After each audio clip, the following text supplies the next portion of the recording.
안녕하십니까. 둔산동 Q&A 공부방 동아쌤입니다. 이제 국어, 이게 2017년, 그때 2018년이라고 해야 되나? 2018년 6월 모의고사, 틀린 거 보면. 3번 보면, 이렇게 문화유산 훼손, 보기에는 종류라고 나왔는데, 종류에 따라, 원인과 결과로 나누면, 그치? 원인이 1, 2, 3으로 있을 수 있으니까, 그치? 근데 이건 훼손 정도. 근데 똑같아. 선택지에는 복구, 가능, 기준, 이런 말이 다 나와.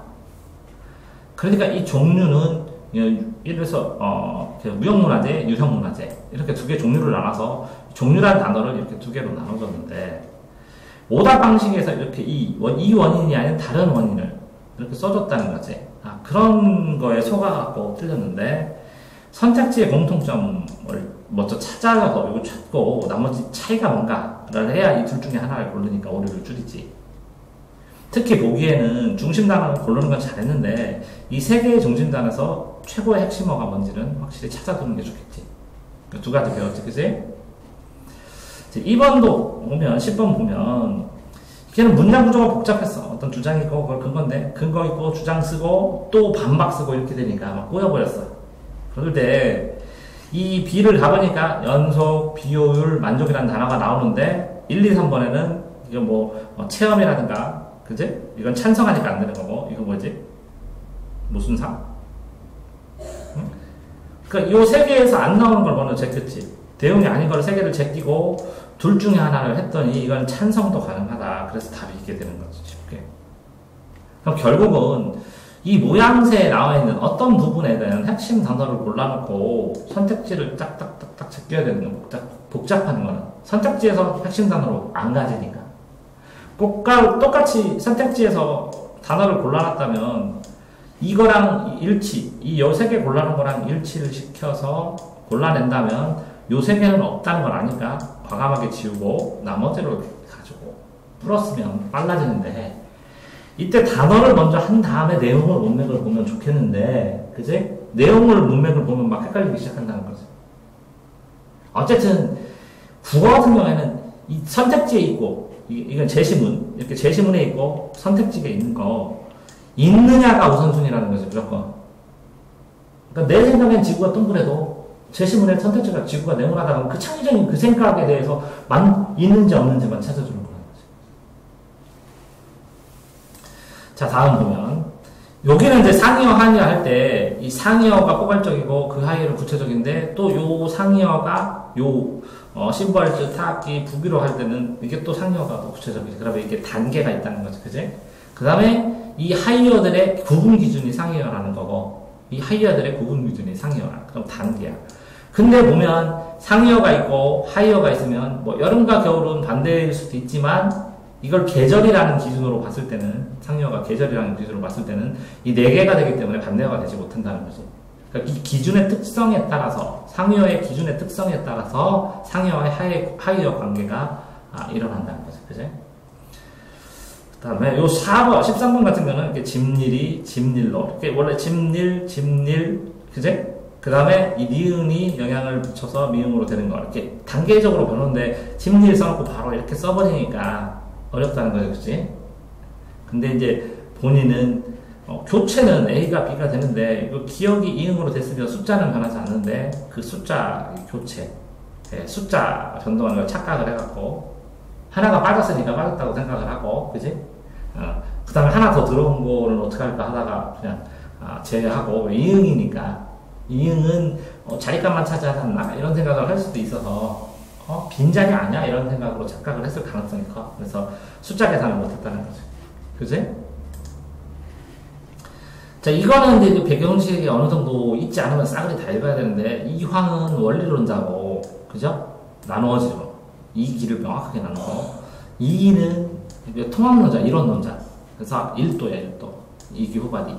그래서 같이, 함께. 그래서 동시에야. 수기치임도 동시에.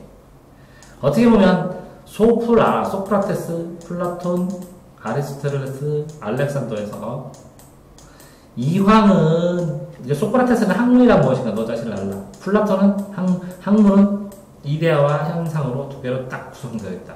아리스토텔레스는 이게 두 개가 합쳐야 된다. 그럼 얘가 이황에 대한 느낌, 플라톤이 이게 아리스토텔레스가 이에 대한 느낌. 근데 이 소크라테스 플러스 아리스토텔레스보다 이황과 이가 더 대단한 거는 플라톤은 두 개 나눠졌다 끝이에요. 아리스토텔레스 합쳐졌다 끝이에요. 그런데 이황과 이는 나눠진 게 확실하고 합쳐진 게 확실한데 이게 더 이와 기가 우선순위가 뭐냐? 그것까지 논했으니까 한 단계 더 진전한 거지. 그래서 알렉산더가 아리스토텔레스 배웠고 직접 합숙하면서 소크라테스는 플라톤 가르쳤는데 이 아리스토텔레스가 소크라테스 플라톤의 이야기를 책을 보고 공부를 했지. 그래서 그게 서양사 학문이 이어지는데 플라톤도 이데와 현실로 나눠져서 이게 구분을 했다는 거죠. 그것만 알았으면 또 이와 기에서 이는 내재되고 이건 외부에 있고 이건 사단이고 실정이고 원리고 현실이고 하는 바탕 배경 가지고 풀어도 어느 정도 풀렸겠지. 자, 그 다음에 시에 좀 이렇게 조종성현이라는 단어가 이 선택지 제시문에 보면 여기에는 조종성현 안 나오고 여기에 나오거든. 여기는 바로 잡는 거 나왔고 이 길을 바르게 이해해야 됩니다. 나왔고 조종성현은 이쪽에 나왔는데 이걸 섞어서 내버렸지, 그치? 비슷한 내용이니까.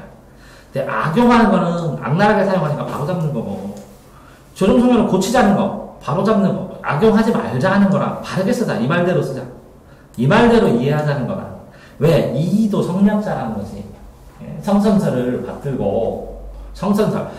그러니까 그래서 정약용도 유학자인데 성선설 기반인데 성기호설이라고 따로 백지설랑 비슷한데 성선설은 부정 안 해. 뭐 이런 것처럼 선악의 법을 개혁하면 고치자는 건데 고치자는 건 아니라는 거죠. 선택지에서. 자, 그 다음에 뭐 고쳐서 틀리고 그 지속이 유지고 그 표나 자료가 진짜 양이 많으면 선택지 쉬울 가능성이 있으니까 일단 선택지 쭈르륵 보고 전체적으로 본 다음에 어느 부분을 포커스를 읽을까를 잡은 다음에 읽어줘야 된다는 거지. 자, 그 다음에 점점점은 여유운이지. 여운은 말을 줄여. 그래서 남는 기운이야. 그러니까 정적인 건 어떻게 보여? 움직이지 않아. 잔잔하게 느끼는 거니까. 변형시어는 고아라, 파란에서 고쳐졌고 30번 일치 문제 찾아야 되고 그림 문제 이렇게 끊어주면 되는데 단계가 나눠서 그런 건 다 끊어줘야 되는데 시간 부족이지. 시간이 많이 걸려. 끊어져서 하나하나 확인해야 되니까. 그건 당연한 거고.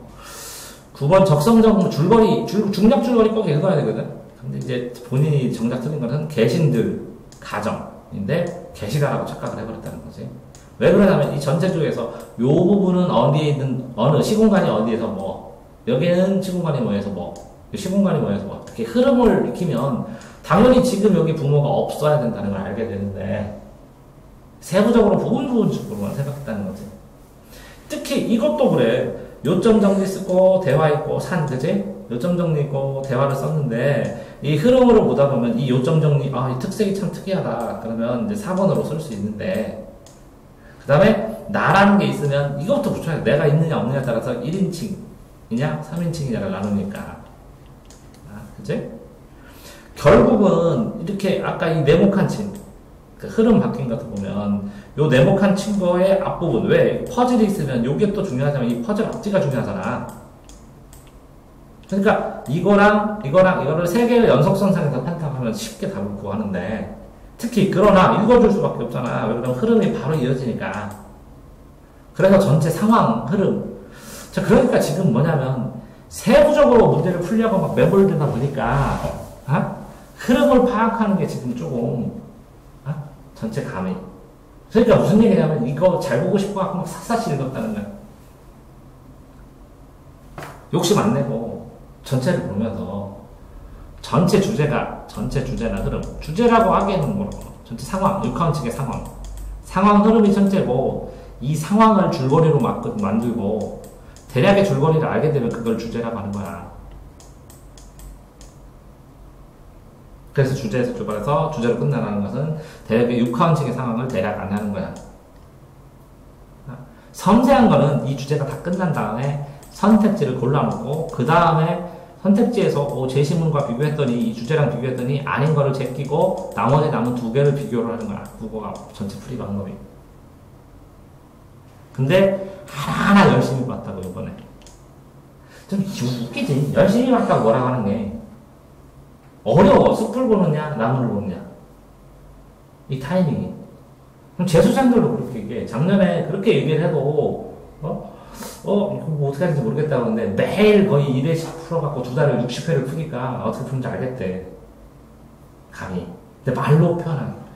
어떻게 크게 보고 어떨 때 작게 봐야 되는 게 그게 개인차가 좀 심하고 개인차도 있고 그렇기 때문에 익숙하게 만들어주면 되는데 결국은 내가 볼 때는 꼭 한 개는 해야 돼. 뭐 해야 돼? 뭐 해야 될 것 같아? 꼭 한 개. 내가 A라는 문제를 틀리면 이 틀린 이유도 알아야 되지만 틀린 걸 고른 거, 틀린 거. 이걸 고른 이유를 없애기도 해야 되지만 잘못 골랐구나. 맞는 정답도 알아야 되겠지만 2단계고 정작으로 중요한 거는 자 이걸 다 알면 이해돼. 그러면 똑같은 문제를 시험에서 봤을 때 이걸 어떤 방식으로 접근해서 어떻게 풀 거냐고. 그러니까 이 이해했던 틀렸던 것을 내가 어떤 방식으로 접근을 했어야 명확하게 맞냐고. 이 접근을 하려고 했더니 내가 교체라는 뜻을 몰라. 뭘 몰라. 그럼 이걸 요 주변을 다 찾아갖고 다 없애야 된다고. 문법이든 흐름이든. 그 다음에 자 이렇게 방식을 한 다음에 이 방식을 연습을 해야 되는데 점수가 요동치는 애들은 시험 볼 때마다 시험지에 체크하는 방식이 바뀌어. 자기 방식이 완성이 안 됐다는 거야. 체크의 양도 바뀌어. 이렇게 체크하라고 했잖아. 예, 아는데 바빴어요. 뭐 다 그래. 내가 말하는 거는 네가 이렇게 풀으라고 해서 효과를 봤던 거나 내가 주의했던 거를 쭈루루 리스트를 만든 다음에 그 중에 수용할 걸 딱 잡은 다음에 그거는 항상 써줘야 된다는 거지. 그러니까 예를 들어서 어떤 애가 100점 맞을 때랑 몇 점 맞을 때랑 95점 맞을 때랑 92점 맞을 때랑 이 체크한 양이 다 달라. 자, 어떨 때는 쉬우니까 100점 맞았는데 그지? 이 100점 맞다가 잘 풀어준다고 그냥 휙 봤어. 체크 하나도. 그래서 92점이 나왔어. 그래서 그전에는 너 이렇게 체크했잖아. 근데 체크했으면 다 맞았대 이거. 그럼 말하면 뭐 소용없지. 했으면 다 맞았어요. 를 연습해야 된다고. 이렇게 접근 방식을 연습하면 그걸 확인을 해야 된다고 자기. 왜? 자신마다 맞는 방식. 왜 독서 습관이나 독서하는 방식이 조금씩 다르기 때문에 이 확인을 한 다음에 시험지에다가 확신을 가지고 체크를 하고 자기가 확신을 해서 이 방법이 딱 완결되면 점수가 요동치지 않는다고. 여기까지.